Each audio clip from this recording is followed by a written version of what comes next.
I just wanna laugh. Welcome back, guys, to another episode of the Footbass Podcast. Today, we're going to talk about the biggest NFL fantasy football sleepers so far in 2021. We're just going to hop right into it with, what we're going to do is we're going to do top 3 sleepers from every position, from every fantasy football position. Quarterback, running back, wide receiver, tight end, kicker, and defense. And obviously, kicker and defense aren't going to be that much of a factor. We'll just kind of breeze through those, but we'll still do.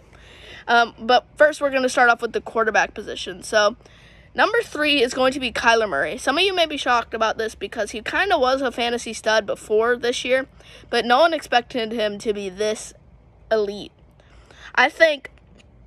I don't think that the Cardinals, I think they'll maybe see 1-2 playoff wins. I just don't think they have enough potential, and I think their quarterback, I think Kyler Murray is just a little too, I think he'll get hurt pretty easily. He's kind of like Lamar Jackson, except Kyler Murray is just smaller, and I think he has more potential to get hurt than Lamar. But Kyler Murray, then again, he's got Christian Kirk, which is very underrated wide receiver in my opinion. They got DeAndre Hopkins, which right now he's not the best asset for them, but I think he'll come back from that in the coming weeks. I think that they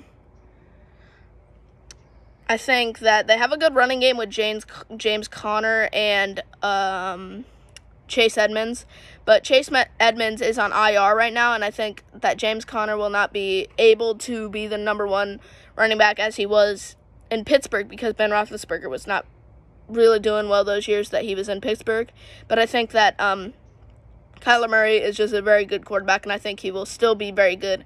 And he's just a fantasy stud because he runs and throws very well. He doesn't really throw that well, but I think that, his running game is pretty good.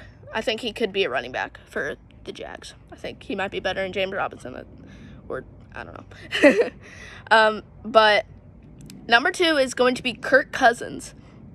I said this, I don't know, a couple podcasts ago, like maybe one of those podcasts that was like 6 months ago, but I said that the Vikings were going to be a playoff team and maybe a Super Bowl contender.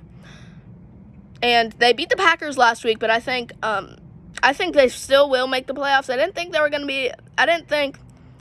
not as elite as I expected them to be, but I still think they will make the playoffs and maybe go farther than the Cardinals. I'm not sure. But, Kirk Cousins has been doing really well in fantasy. He's been getting 20 points a game. I have him in fantasy. If you have checked out my fantasy football video, the short video, if you check that out, you can see my quarterback is Kirk Cousins, and they said the fantasy football draft grade thing said he was my worst pick in the draft, but he's been doing really well. He's gotten me 20 points. He got me 28 last week against the Packers. They did very well, and I just think, now Adam Thielen is definitely a number 2 wide receiver because Justin Jefferson is a number 1 wide receiver, and they got Dalvin Cook. He's kind of a threat in the passing game as well, so defenses need to pick him up and start guarding him in the passing game as well because he is pretty good. I've noticed that from Dalvin Cook. He's really good in the running game, and he's really good in the passing game. Number 1 is Justin Herbert. All right, so Justin Herbert, he was really good last year. I don't know how well he was in fantasy because I didn't have him, and I don't have him this year. But on the other hand, right now he's just so good. He's just being a big sleeper right now. I think he's got Mike Williams and Keenan Allen. Keenan Allen has not been much of an asset this year, but I think Mike Williams has been, and he's got Austin Eckler, which is he's a pretty good threat in the passing game as well. He's been a sleeper in the running back game, just a little hint there. But Justin Herbert's been so good. I think the Pittsburgh and Chargers game is going to be one of the best in the year on Sunday night. I personally watched that game, and I was so impressed with Justin Herbert. And I was really impressed. I was pretty impressed with Big Ben as well, or the Pittsburgh defense. I think the one interception that Justin Herbert had, I think that was kind of a fluke. He got tipped. Maybe he could have thrown a little higher, but that every quarterback's going to have one of those. Just fluke plays, kind of like Mahomes. He's not. I mean, I think most of his, like half of his picks have been from getting tipped, and I said that a couple episodes back. With Tyreek Hill, he just hasn't. He's been doing better the last couple weeks, but I just think Justin Herbert's just really good, and he's really good rushing. So fun fact for you that he was the first quarterback to throw 350 yards and 90 rush for 90 in the same game. So that was a pretty good stat. I'm kind of shocked that this many years in the NFL no one's done that. I would think Lamar may have done that, but he's not that good in the passing game, I don't think. But so yeah, that's number 1. Just a little recap. Number 3 was number 2 was Kirk Cousins. Number 1 was Justin Herbert, and number 3 was Kyler Murray. I forgot his name for just a second there, but we're gonna move. I forgot Kyler Murray's name for just a second, but we're gonna move on to the running back position, and the running back position is kind of hard because there's just been so many good running backs this year, really good sleepers, that I just had to kind of break it down into 3 parts. Number 3 is Leonard Fournette. He was very good for the Jaguars his first and second year, but when he went to Tampa Bay, he didn't move that far. But when he went to Tampa Bay, he was just he's being so dominant right now. Ronald Jones, I thought, was going to be number 1. I picked him up in fantasy, and I traded him to my mom, and that was not a good move on her part. Leonard, and I picked up Leonard Fournette as well. He's just been really good. David Montgomery, for me, got hurt that game against the Lions, and I picked Leonard Fournette up to replace him, and he's been so dominant for me, and he's just been a very good sleeper. I mean, he's gotten 20 points that game against Philly. That Thursday night game against Philly, he got like 28 for me or something like that, 23. So yeah, he's just really good, and obviously Tom Brady. I don't think he's that good in the passing game. That's his only downfall right now. I think he needs to work on that. But as of right now, his rushing game is very good. Number 2 is going to be Austin Eckler. And obviously, guys, I think you know what number 1 is from last week. Or number 1, I think you probably know who it is. But I'm just going to move on to number 2. Number 2 is Austin Eckler. So, Austin Eckler, 4 touchdowns last week against the Pittsburgh Steelers. He just dominated the whole field.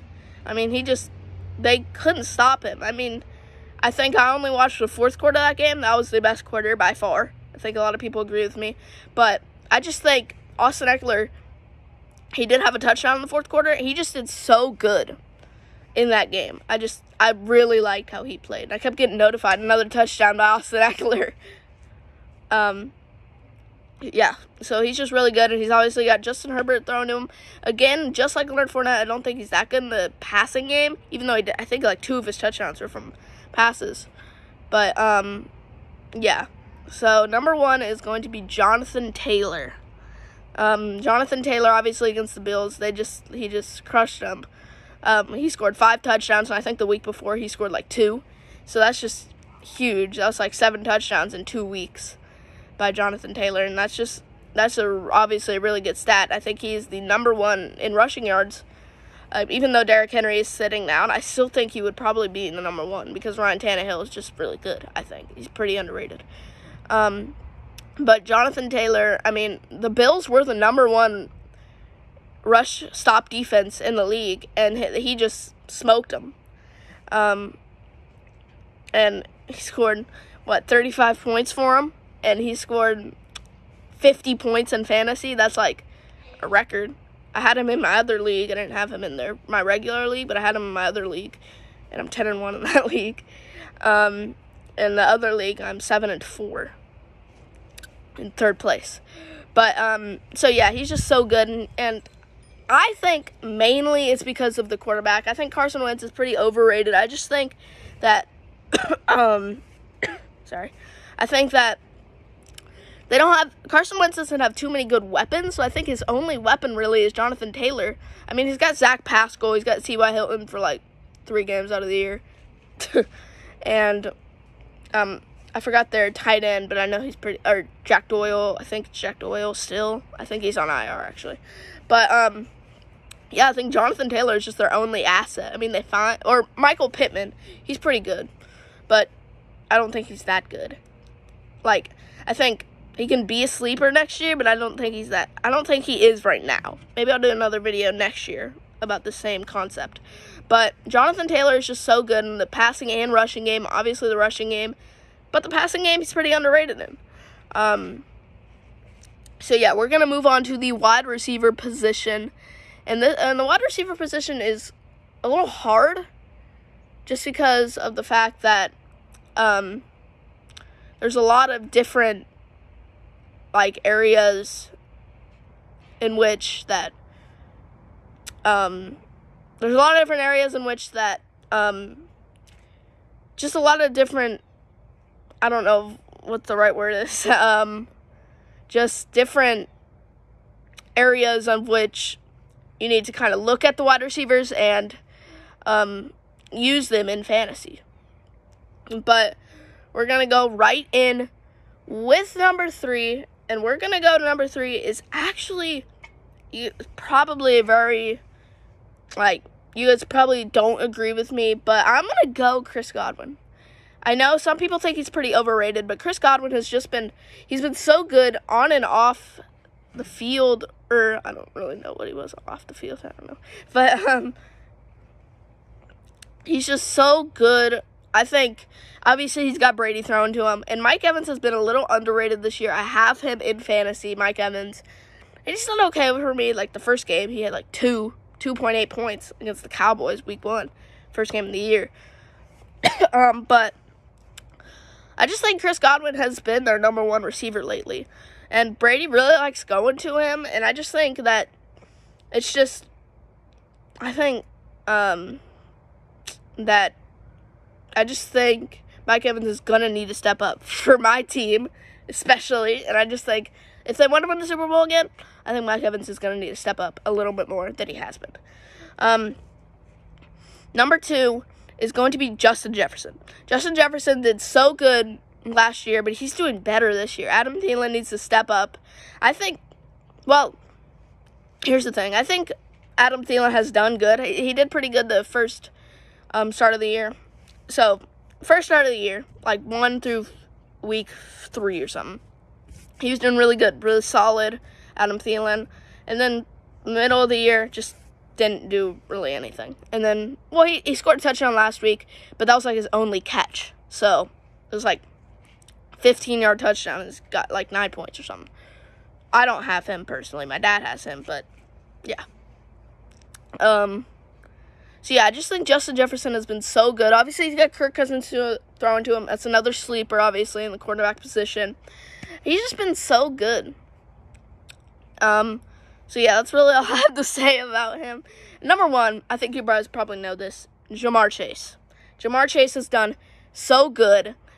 My uncle has him in fantasy. He's number 2 rank, and I think Ja'Marr Chase is because of that. He's just so good. And obviously he had Joe Burrow passing to him at LSU, so they have some experience together. I think that's mainly the reason. But also, I think Ja'Marr Chase is really good. He's really fast, really sneaky off the ball. And I just think that yards after catch, he's been really good as well. And obviously, catches in the end zone, he's been really good in. That game against the Raiders, he caught it really good touchdown. So yeah, he's just been so good. Obviously, with Joe Burrow passing to him, he's really good. I think Joe Burrow is pretty underrated, and I think Ja'Marr Chase is pretty underrated, as well. But we're gonna move on to the tight end position, and the tight end position, number 3, is actually going to be another Bengals player. It's C.J. Uzomah. He's been really good. Tight end position is pretty hard, just because there's just not that many good tight ends. If you're Travis Kelce or Rob Gronkowski's good. He's just got Tom Brady thrown to him, and they like each other, and they have experience with each other. But if you're not one of those guys, it's really hard. Maybe Mark Andrews and Darren Waller, they're pretty good as well. But C.J. Uzomah is going to be up there, I think. He's been really just really solid lately.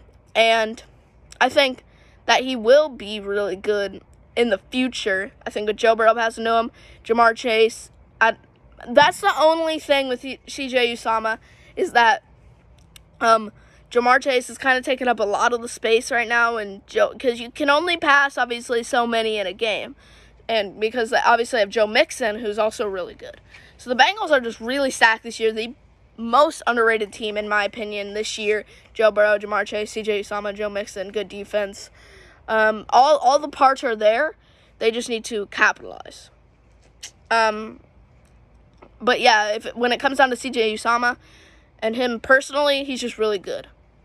Number 2 is going to be shocking. Well, no, not really shockingly. It's going to be Kyle Pitts. Kyle Pitts for the Atlanta Falcons. He's been really good. So, like, the first couple weeks, he's kind of getting his group going. Obviously, he's a rookie. He's trying to figure out. But then, I was watching the game against the Falcons and the Dolphins in the London game in the morning at like 9:30 or my time. He was just really good. And obviously they didn't have Calvin Ridley, and they haven't had Calvin Ridley all year. And Matt Ryan is losing his grip. I don't think he will play next year. I think he will retire after this year. That's my opinion, but I do think he will retire after this year. But Kyle Pitts has just been really good, and starting after that game, he's just been really good. That one game, he had 2 touchdowns, like 20 points. My grandpa personally has him in fantasy. I have Kelsey and Gronk, which are very good duos. Kelsey's a bye this week. I had to put in Gronk. But, so yeah, that's just I think he's just really good. And I think he will be a really good player for years to come. Number 1, so it's going to be Zach Ertz. So I had him in fantasy last year, got hurt, cut him, kind of how it goes sometimes. And no one thought he was going to be good after that. But, so the game after the Bucs game, when I was talking to you about Leonard Fournette, with him, he had a very good game that game. But Zach Ertz, he got cut and traded to the Cardinals right after, like the day after that game. And he has been dominant ever since. He's just been really good. Kyler Murray, with DeAndre Hopkins out, he's even more of a threat. Christian Kirk, obviously, I think with Hopkins out, he's the number 1 receiver. But Zach Ertz is number 2. Tight end. But still, he's just really good. If you're a tight end, if you're a very good tight end, I think you could be a number one target for the quarterback, especially when you have Kyler Murray throwing. He's really good in delivering to different people at different times. People come off the bench and stuff. So I think he's really good on that. We're going to move to the kicker position. So, we're not doing flex position because it's kind of all the positions. We kind of been through all of them. But the kicker position. So this is kind of just hard, in my opinion. But number 3 is going to be Nick Folk. For the New England Patriots, he's just been hitting all the field goals. I don't know. He's just been really good. I've watched him for a while, and he's been pretty good. Number 2 is going to be Greg Zuerlein. I actually have some things to say about Greg Zuerlein. So Greg Zuerlein, when he played for the Rams, he was obviously the best kicker in the league. Then that one year, he got hurt, and then kind of fell off the rails a little bit. Went to the Cowboys next year, didn't really do anything. And now he's doing really good. He hasn't been perfect, but he's been really good. I think he's a pretty big sleeper. Kickers are kind of hard, obviously, sleeper-wise. It's hard to figure out who you're going to pick. But number 1 is going to be Tampa Bay Buccaneers and Ryan Suckup. I personally have him on my fantasy team because my other kicker had a bye week, and you don't want a backup kicker all the time. But, so I just got Ryan Suckup. He got 13 for me. So, I was down I was playing my aunt last week, and I was down 40. I had 4 players, Mike Evans, Leonard Fournette, Bucs defense, and Ryan Suckup. I ended up winning that game. Mike Evans had a touchdown. Leonard Fournette did okay. My defense did pretty good. My kicker, Ryan Suckup, he had the most points. He had like 13 for me. Mike Evans had like 12.2. But Ryan Suckup, I think, was the a little bit of a difference maker in the game I had. Granted, my aunt's 1-10, and I'm 7-4, and only 4 teams make the playoffs, so I think he's out the playoffs. In my league, personally, we have only 4 teams that make the playoffs. I'm 3rd ranked. My other aunt's number 1, 8-3. My uncle's 8-3. I'm 7-4, and my grandpa's 7-4. 1, 2, 3, 4. But Ryan Suckup has just been really good. I think he will be good for years to come, and I think he is their definite kicker for years to come. But obviously, and you probably know why I didn't put what's his name called? Mason Crosby. Because that game against Cincinnati, he did awful. And so did the Cincinnati kicker. I forgot his name, but we're going to move on to the defense position. Last one today. It's going to be, number 3 is going to be Arizona Cardinals. They got Chandler Jones. They got a really good defensive line, but safety-wise, they need to get better, I think. But they have been a pretty big sleeper this year. And I think they still will be. Number 2 is going to be the Los Angeles Rams. I mean, with Matthew Stafford now thrown to them, they will be a Super Bowl contender. I think they will be Super Bowl contender as long as Stafford's there. That's what the Lions did not do well. I don't think they protected him enough. He just got tired of it, and I don't blame him. But my whole family is a Lions fan, and we have never seen them win a division, or no one has ever seen them win a division. So, but just Matthew Stafford, obviously, it just gives them more, it gives the defense a lot of just confidence, because now they know their offense is going to do well, or they think they're going to do well, and they know their offense is going to do well, and I just think that they have more confidence on defense. Safety-wise, really good. Aaron Donald, obviously, is just unstoppable, really. When he gets loose, he's just unstoppable. Last one of the day, number 1, Dallas Cowboys.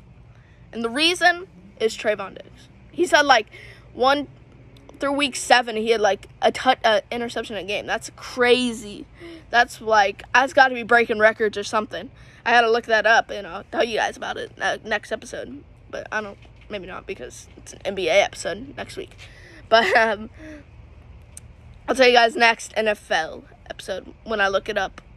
Trayvon Diggs is just really good, and their defensive line maybe needs a little work. I think out of all 3 I just mentioned, the Rams' defensive line is the best just because of Aaron Donald, and I think a lot of people would agree with me with the 3 teams I just said. But their safety position brings them over the top, and I think they're better than the Cardinals and Rams' safety positions. So yeah, I have a couple announcements to make before I end this podcast. Obviously, I changed the name from the Football Researcher Podcast to the Footbass Podcast. I'm trying to make this kind of a big deal, and I have a shout out. My shout out today, it's a different YouTube channel. It's my friend's YouTube channel. It's called ELE Studios. He made his own video game.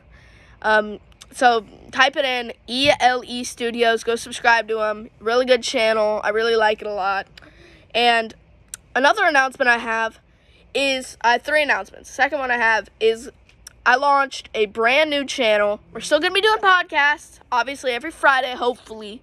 Every Friday. I'm not going to promise, I'm not going to guarantee every Friday, but I'm hoping every Friday, around 8 p.m., I don't know, maybe. I don't know, hopefully they've been uploading. I turn them on auto-upload, but it doesn't really work correctly. But it's called Footbass Highlights. So I'm kind of debating whether or not I should do it. I posted a couple, well, you can look it up right now, Footbass Highlights. So the Footbass Podcast, Footbass Highlights. I'm trying to make it a little, two things. But the last video I posted, it was a Jimmy Graham touchdown. There was a copyright claim on it. So I'm debating whether or not I should keep doing it, because I don't really want to go through the mess of just copyrighting and just trying to uncopyright everything. And it's just it's kind of going to be a pain. And but comment down below if you think I should do that, should go through it. I'm thinking about doing it. I'm thinking about not doing it. There's different debates on each side, but I don't know about doing it. But comment down below if you think I should do it. I think it's a good idea. Basketball and football highlights. The Foot Bass podcast. Football, basketball, foot bass. I don't know. I just thought of it. And, my other announcement is that I am going on Wednesday, or maybe next Wednesday, or something like that. I'm going to be posting. If you guys saw my grandpa's annual Christmas light video, it's got like 100 views or something. It's really cool. And I'm going to post it when he gets it up. My grandpa's Christmas lights they're just really cool, and it's synchronized to all the music again like last year, and it's going to be a little more professional, or not professional, like my filming's going to be a little more professional. I got a tripod and everything for it. Last time I was just holding it because there's people, I was trying to film it because there's people like watching it from the street, so I don't want to get in their way, so I just had to film it from the side, and it was kind of odd. It's kind of an odd angle, and you guys couldn't really see it that well. But now I got a new camera, I got a new tripod, I got everything for the video. So go check that out. I will do a little short video on the progress that it's making. And the front yard, I'm in the backyard right now, but the front yard is full of lights, and it just looks really cool. There's a big mega tree and everything. That's gonna be really cool. So hope you check that one out. And go subscribe to Tim Freese. That is where that is where the more professional, like the tripod and everything. I'm going to be posting on this channel, and my grandpa's going to be posting it on his channel, Tim Freese. It's just his name. But yeah, go subscribe to that channel and go watch his last year's Christmas lights. He's going to be posting it again this year, and it's going to be much different this year. So if it's just the same thing, you guys probably won't watch it, but it's a different thing, and a lot of people are going to be showing up for it, so we may need, I don't know.